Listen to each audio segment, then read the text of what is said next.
Good evening and welcome to Dig This.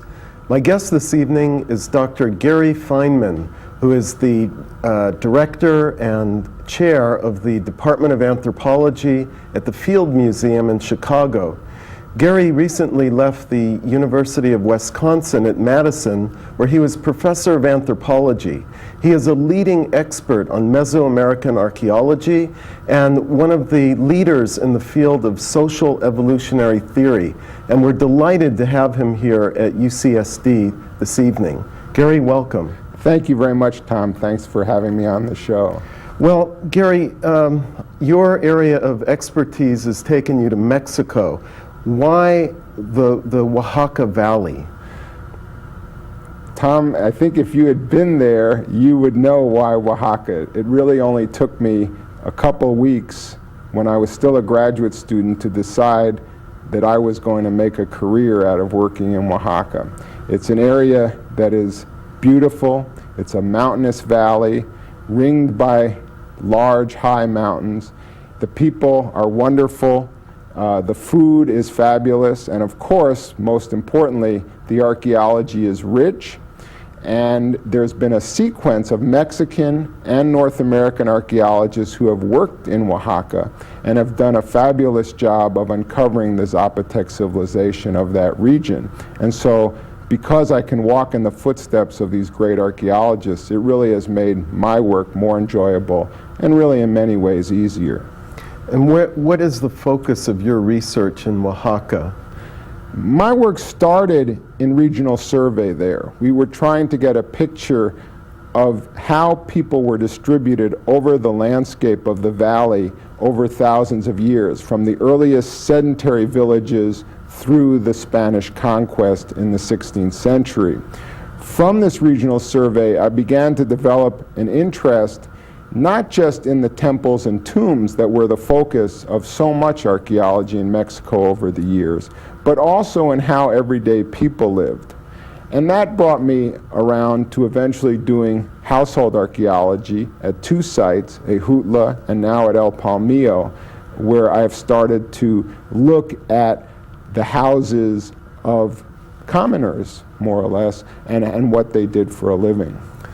Well, that sounds like a whole discipline in itself. How do you develop a methodology to study households? Well, one of the things that I believe is that it's very difficult to select an adequate sample, whether you're talking about a region or you're talking about a particular site. And so one of my ideas, following Kent Flannery and Joyce Marcus, who worked in Oaxaca before I do and continue to work there, was when you dig a house to try to dig as much of that house in its entirety as possible. And so what I've basically tried to do is when we find a house and we begin to expose it, we dig the whole house as well as the areas around the house. And those areas around the house are important because they contain generally the refuse created by the people who lived in the house, and that gives us an idea of what they ate, what they did for a living, and so on. And we're now working at a site called El Palmillo, which is a hilltop terrace site. That is, it's a site built on a rather steep hill, and the hill was artificially changed, manicured in such a way that terraces were constructed on the slopes of this steep hill so that they had flat spots on what otherwise would be a sharp slope. On these terraces they put their houses. So last spring while we were down at El Palmillo, we dug 5 terraces, several of them in their entirety. Others we plan to go back to in the spring of 2000. And so that's our strategy, is to try to dig these terraces in their entirety, not just to get the structures themselves, the living floors of the structures, but also the areas around the structures. So let me get this right. So you're looking at different slices of time in the valley, but instead of looking at the monuments and the temples, you're looking at changes in the family organization through time? Right, we're looking at how people lived at the level of families and what they did for a living, how the organization of that household organization changed over time, and through connecting our household excavations to very detailed maps of the site of El Palmillo and other similar sites, as well as the regional perspective that we have gotten from surveying over 3,000 square kilometers in the Valley of Oaxaca, we're able to begin to try to tie those houses that we've excavated into a larger context, a larger picture of how people live their lives in this region. Our focus has really been the classic period, from about 200 AD through about 900 AD. That's really where we've concentrated in the excavations. Hopefully, if we're fortunate, we'll continue and perhaps expand the temporal range of our household excavations. But as you know from your own work, that takes time. So this classic period it's equivalent to the Zapotec civilization as we know it? Exactly. It's, how would you compare, let's say, the work that Kent Flannery and Joyce Marcus did at the beginning of that temporal sequence with, with their households, with the households in Zapotec civilization?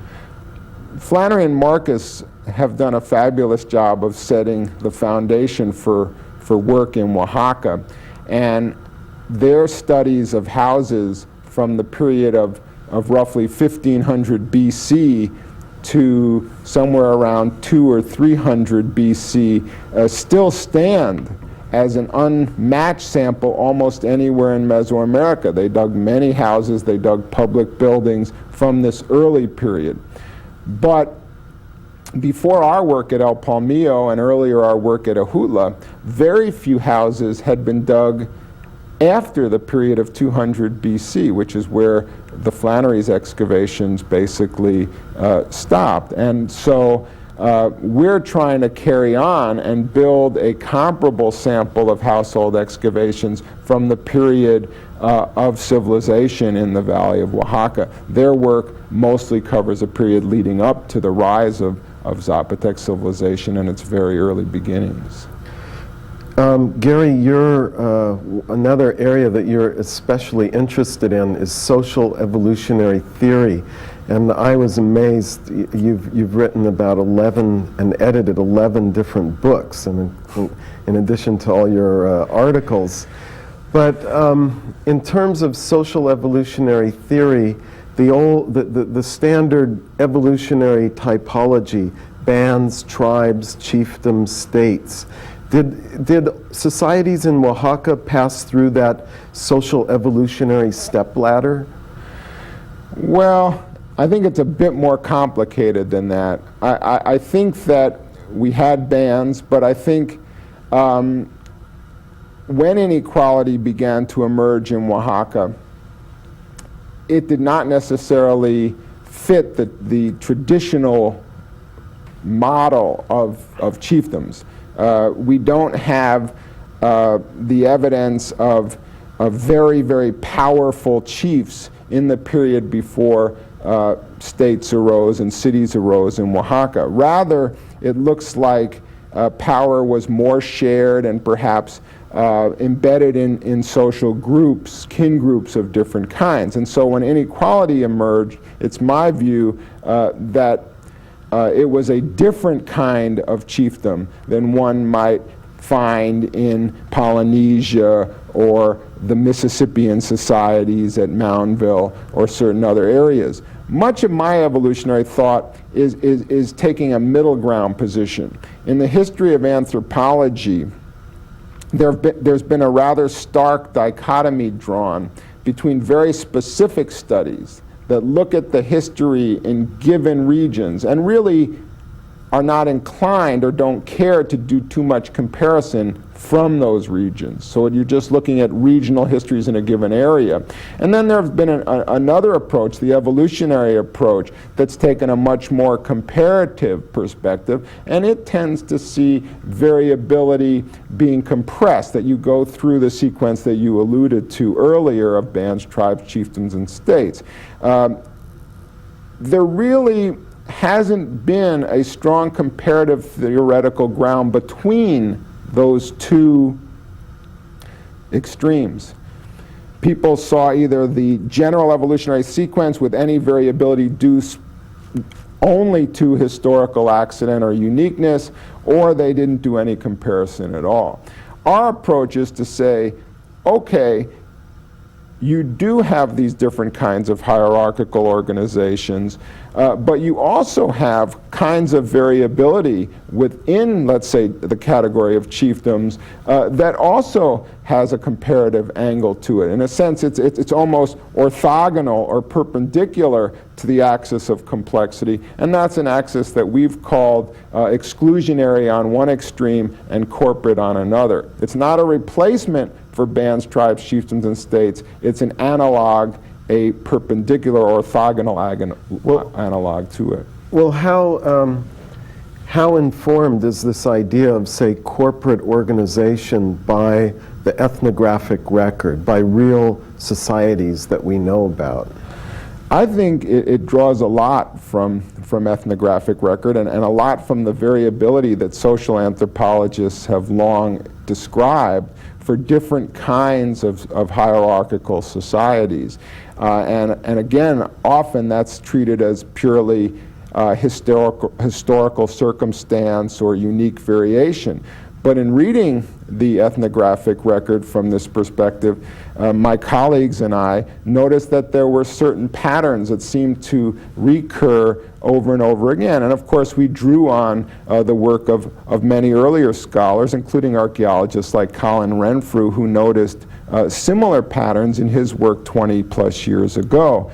But a lot of our work on exclusionary or network organization versus corporate organization, a lot of it came out of trying to understand cases that had long been conundrum for archaeologists as well, or puzzles, like the southwestern societies of Chaco Canyon in the southwestern United States, where there are many features there that we would associate with hierarchical societies, such as certain goods found at the site that you don't find at Chaco Canyon that you don't find elsewhere, large pueblos and small pueblos in the same settlement system, and other differences in certain kinds of ceremonial architecture between large sites and small sites. And yet people did not feel comfortable calling them chiefdoms or traditional chiefdoms because there was no identifiable chief in the burial populations.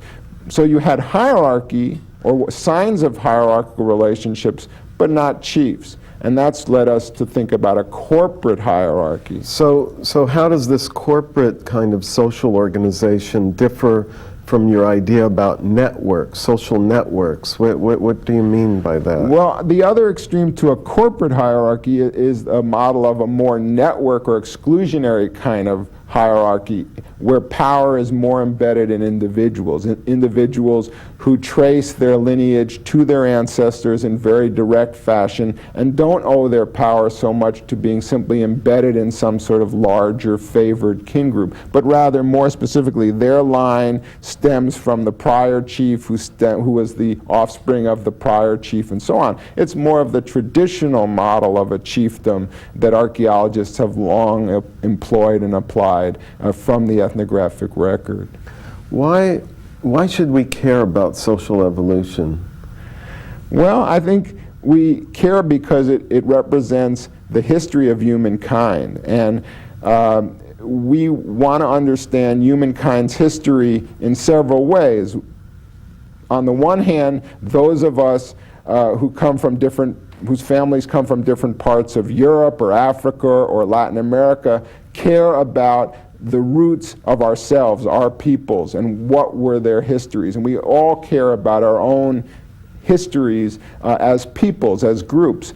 But in order to understand those histories of us as individual peoples and ethnic groups, we have to understand how those histories differ from their neighbors as well as from other ethnic populations in other parts of the world. And so the study of social evolution is really one of how societies differ and how they are similar, and how those differences and similarities have come about over thousands of years of humankind. Well, as you well know, in archaeology today, anthropological archaeology, there's quite a rift. You know, there are different paradigms, if you like, different ways of interpreting the past. And the kind of archaeology that you're telling me about this evening, it sounds sort of like about culture processes. Right. It's something I sort of subscribe to myself. But this was attacked in a big way in the 80s and even now by what they call post-processual archaeology, especially from Britain. And I'm wondering how you would differentiate the two, and what do you think about the post-processual perspective in archaeology? Well, again, I hate to say it, but I kind of subscribe to the Goldilocks view. In other words, it's not too, I don't like things too hot or too cold. I like things in the middle.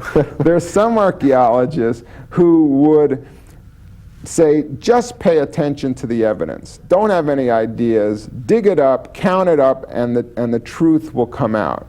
I don't believe that, because I think there are 8 zillion kinds of evidence that you can record. You can look at all kinds of information in the soils, the artifacts, and you can record to your heart's delight, and still, if you don't bring certain ideas to that data, it's going to be very hard to make sense of it in terms of the histories of humankind and specific histories as well. On the other hand, there are other people at the other extreme who say, all of us can speculate about the past. We look at the data, we get a feel for it, and we go from there.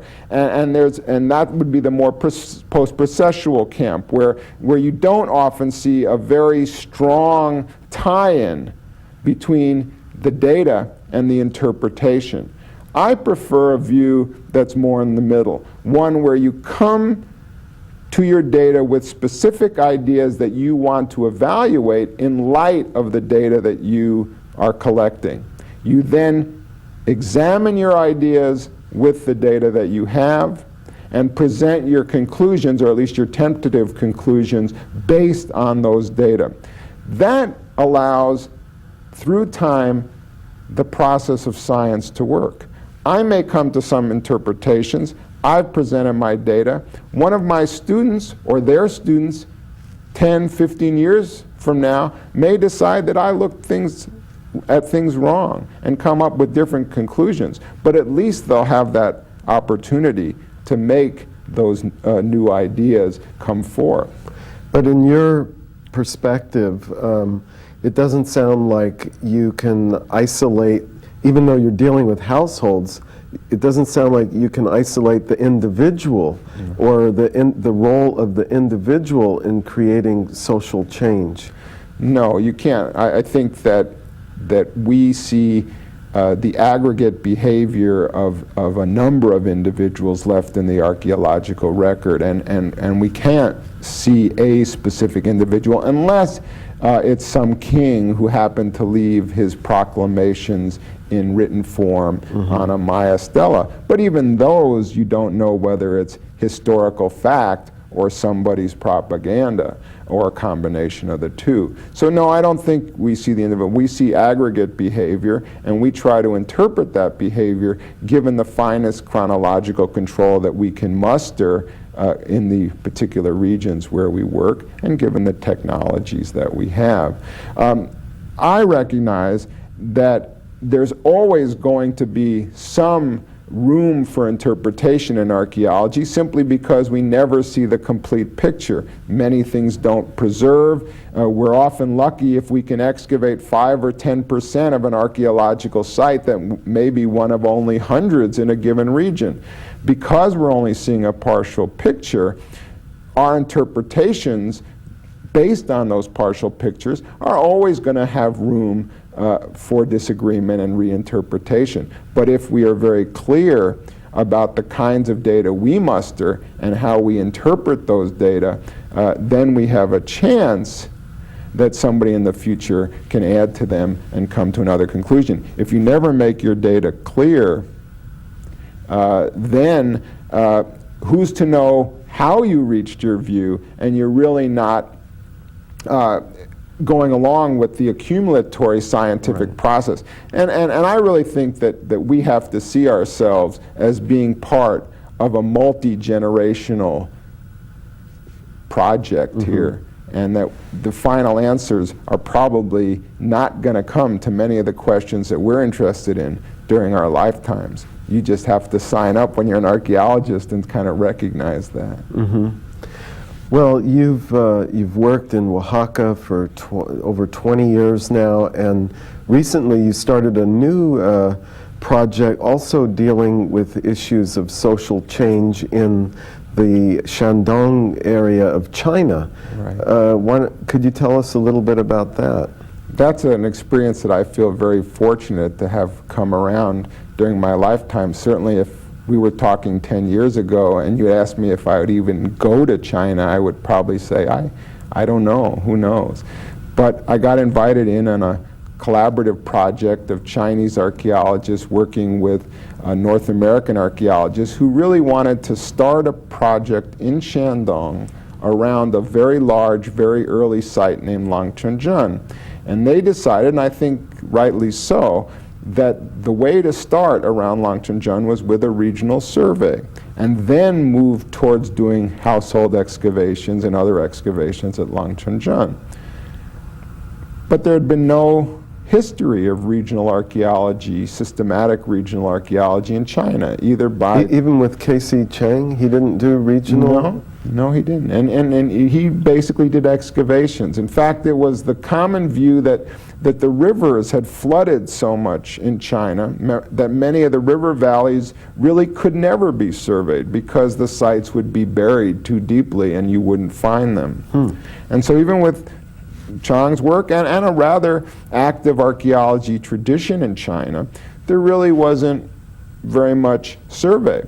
And so they decided, this collaborative team, that they would ask my wife Linda and I to go over to China and see if survey could work. Well, we so much enjoyed the opportunity to see the rich history in China, to get a survey project underway, to be able to begin to compare some of the differences between Chinese civilization and Oaxacan civilization, and to begin to learn from our Chinese colleagues about the rich history of China, that we decided to sign on for the longer haul, in a sense, and the project has been going back to China every year. This will now be the 5th trip that we'll be making in about a month from now in December. And other members of the team have now begun the excavations at this large central site of Langchunzhen. Wonderful. So it's been very exciting. And other projects have now started to do systematic surveys in other regions of China. Chinese history has always emphasized a very unilineal tradition in the Shang heartland of Hunan, and because the earliest documents are there, it's often seen that's where civilization began, that's the sole tradition, and it goes all the way up to the historical traditions that we're all familiar with. But what we're finding out at Langchunzhen is that there may have been multiple centers to very early Chinese civilization. And on the coast of Shandong, it's quite possible that civilizations were arising at the same time, or possibly even earlier, than they were to the west in Hunan. Well, we have a few moments left, and I'd like to ask you, having just come out of a Department of Anthropology, where do you think anthropology is headed in the 21st century?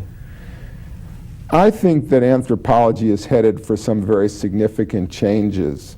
I think that archaeology is still somewhat hamstrung by the structure of anthropology that the field was born with 100 years ago. That's a structure that had a strong emphasis on social anthropology and less a role for archaeology and biological anthropology in many university departments and museums.